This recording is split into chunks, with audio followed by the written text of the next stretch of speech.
Hollywood की बहुप्रतीक्षित film Superman 2025 ने, जिसे निर्देशक जेम्स गन ने नए अंदाज में पेश किया है, रिलीज के पहले ही सप्ताह में बॉक्स ऑफिस पर धमाका कर दिया है। भारत में फिल्म ने शानदार ओपनिंग करते हुए पहले दिन 7.25 करोड़ रुपए की कमाई की, जिसमें अंग्रेजी वर्जन की हिस्सेदारी सबसे ज्यादा रही। दूसरे दिन यानी शनिवार को उछाल आया और फिल्म ने 9.50 करोड़, वहीं रविवार को 9.25 करोड़ कमाए। सोमवार और मंगलवार को गिरावट दर्ज की गई, लेकिन तब भी कुल मिलाकर भारत में 5 दिन में नेट कलेक्शन पहुंचा 28.6 और ग्रॉस कलेक्शन लगभग 33.85 करोड़ पर जा पहुंचा। अंतर्राष्ट्रीय स्तर पर फिल्म का जादू और भी जोरदार देखने को मिला। अमेरिका और कनाडा में 5 दिन की कमाई $25 मिलियन की कमाई हुई, वहीं अन्य अंतर्राष्ट्रीय बाजारों में जुड़े $95 मिलियन। इस तरह सुपरमैन 2025 का कुल वैश्विक कलेक्शन $220 मिलियन यानी करीब 1800 करोड़ रुपए तक पहुंच गया है। फिल्म के प्रति दर्शकों में भारी उत्साह है और समीक्षकों ने भी इसे डीसी यूनिवर्स की अब तक की सबसे ताकतवर शुरुआत बताया है। फिल्म को भारत में 4 भाषाओं में रिलीज किया गया था: English, Hindi, Telugu, Tamil. English version में सबसे ज्यादा कमाई हुई, जबकि डब्ड वर्जन हिंदी, तेलुगु, तमिल क्रमशः पीछे रहे। यह मैन ऑफ स्टील की रिबूट है, लेकिन इसकी टोन और दृष्टिकोण पूरी तरह से अलग है। कहानी की शुरुआत क्लार्क केंट सुपरमैन की पहली पराजय के बाद से होती है, यानी इस बार कोई कांसास ओरिजिन कहानी नहीं है।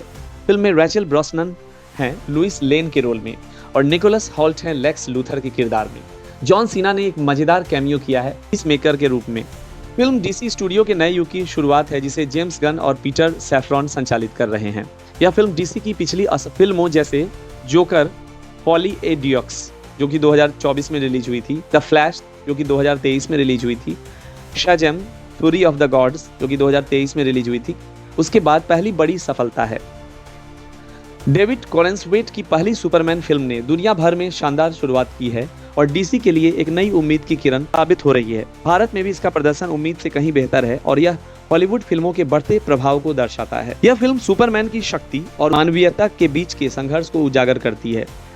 यहाँ वह पहली बार दुनिया द्वारा नकारे जाने और एक हार का सामना करने के बाद खड़ा होता है और खुद से पूछता है, क्या मुझे इस दुनिया की रक्षा करनी चाहिए जो शायद मुझे चाहती ही नहीं। फिल्म में दिखाया गया है कि किस तरह से वह अपने आदर्शों, सत्य, न्याय और करुणा को फिर से परिभाषित करता है और एक नए प्रकार का नायक बनकर उभरता है, न कि भगवान जैसा, बल्कि एक ऐसा सुपर हीरो जो आम लोगों की तरह सोचता और सहानुभूति रखता है। यदि आप फिल्म देखने से पहले कोई भी कहानी जानना नहीं चाहते तो यहीं रुक जाएं। फिल्म की शुरुआत होती है एक विफल मिशन से, जिसमें सुपरमैन की पहली हार होती है। दुनिया उसके बारे में बटी हुई राय रखती है, कुछ उसे भगवान मानते हैं, कुछ उसे खतरा मानते हैं। क्लार्क केंट डेली प्लैनेट में पत्रकार की भूमिका में वापसी करता है, जहां लुइस लेन से उसकी तीखी बहसें और रिश्तों की शुरुआत होती है। क्लार्क को ये सवाल सताता है कि वह दुनिया में कहाँ फिट बैठता है। फिर लेक्स लूथर सामने आता है। लेक्स लूथर एक टेक मोगल और फिलोसफर के रूप में सामने आता है, जो मानता है कि कोई भी सर्वशक्तिमान व्यक्ति लोकतंत्र के लिए खतरा है। वह सुपरमैन के खिलाफ एक बड़ा जन संदेश अभियान और फिर एक वैज्ञानिक योजना चलाता है। फिल्म का मुख्य विषय केवल लड़ाई नहीं, बल्कि क्लार्क का आंतरिक संघर्ष भी है। वो सोचता है, क्या आदर्शों पर चलना व्यर्थ है? क्या वह खुद को बदल सकता है या लोगों को? सुपरमैन को यह समझना होता है कि उसकी सबसे बड़ी ताकत उसकी सहानुभूति है, न कि उसकी फिजिकल शक्ति। अंत में वह दुनिया को सिर्फ बचाता नहीं, बल्कि एक नई सोच और एक नई उम्मीद का प्रतीक बन जाता है। यह फिल्म न सिर्फ डीसी यूनिवर्स की एक नई शुरुआत है, बल्कि बताती है कि सच्ची ताकत भावनात्मक समझ और सहानुभूति में होती है, न कि केवल मांसपेशियों में। सीयू के आगामी रोड मैप की खास जानकारी। सुपरमैन के फैंस के लिए खुशखबरी, जुलाई 2025 में सुपरमैन लीजेसी के साथ शुरुआत होगी। इस फिल्म का फोकस सुपरमैन के आदर्शों और मानवता पर होगा। इसके साथ ही अगस्त 2025 में पीस मेकर सीजन 2 भी HBO मैक्स पर रिलीज होगा, जो सुपरमैन की घटनाओं को आगे बढ़ाते हुए DCU के एक नए कैनन को स्थापित करेगा। 2026 में हमें लैंटर्न और ग्रीन लैंटर्न टीवी सीरीज देखने को मिलेगी, जिसमें हाल जॉर्डन और जॉन स्टीवर्ट के खुफिया मिशन होंगे। इसके बाद 26 जून 2026 को सुपरगर्ल वुमन ऑफ टुमारो सिनेमाघरों में रिलीज होगी।